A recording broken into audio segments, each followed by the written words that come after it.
Does it include transformation of the society?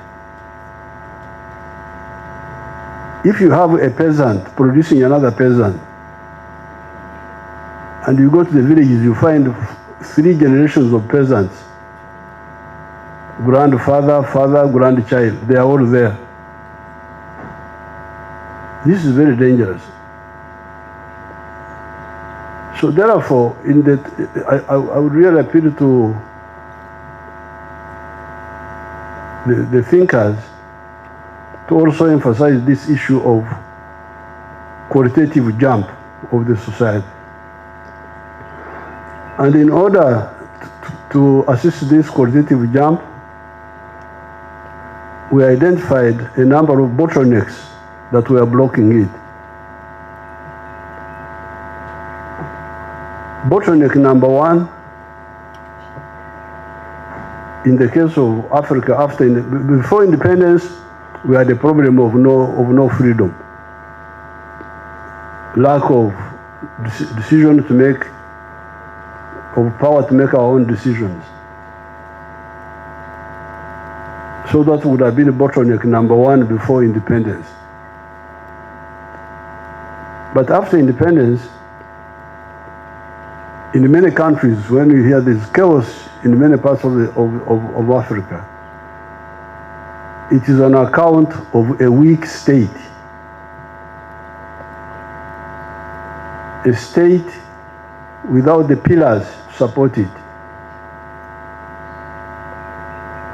Without an army, without a political structure of organized politics, because you cannot have an army without a historic mission.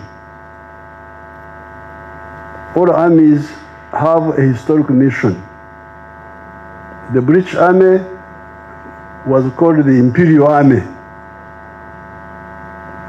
Their mission was to conquer backward people and exploit them.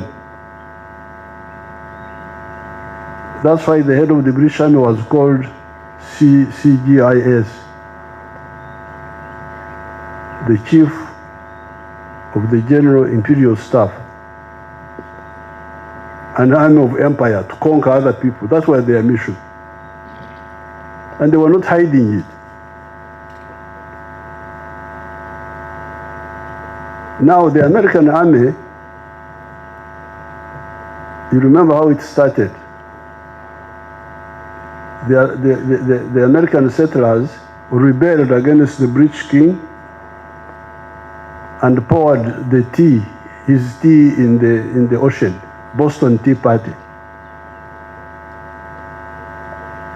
And their slogan was no taxation without representation. In other words, they were making middle class demands of democracy. So they had a political movement, a movement for democracy, political. But that political movement needed an army to defend it. That's how you get the army of George Washington, the Continental Army. So the army of the Americans is to defend capitalism. The Red Army is an army of peasants and workers to defend the interests of those people. What are the African armies for? This is the problem we had here. We had Idi Amin that is a soldier. A soldier of what? What is your mission? I'm just soldier. Soldier. Without mission. This was part of the crisis. So, a weak state, because you don't have a political movement in that country, which now creates for you a capable army and other structures. Mwalimu Nyerere, our elder, had to resolve Mwalimu Nyerere had to resolve the old Tanganyika rifles and create TPDF, Tanzanian People's Defense Forces.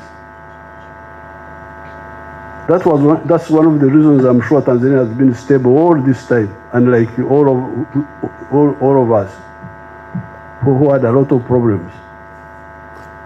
So strategic problem number 2 after getting independence has been a weak state, but the weak state is from, you could call it strategic bottleneck number 3, wrong politics. Politics without a historical mission. The politics of identity. If you say our politics are politics of tribes, of religion, of gender chauvinism, how will you build a capable state?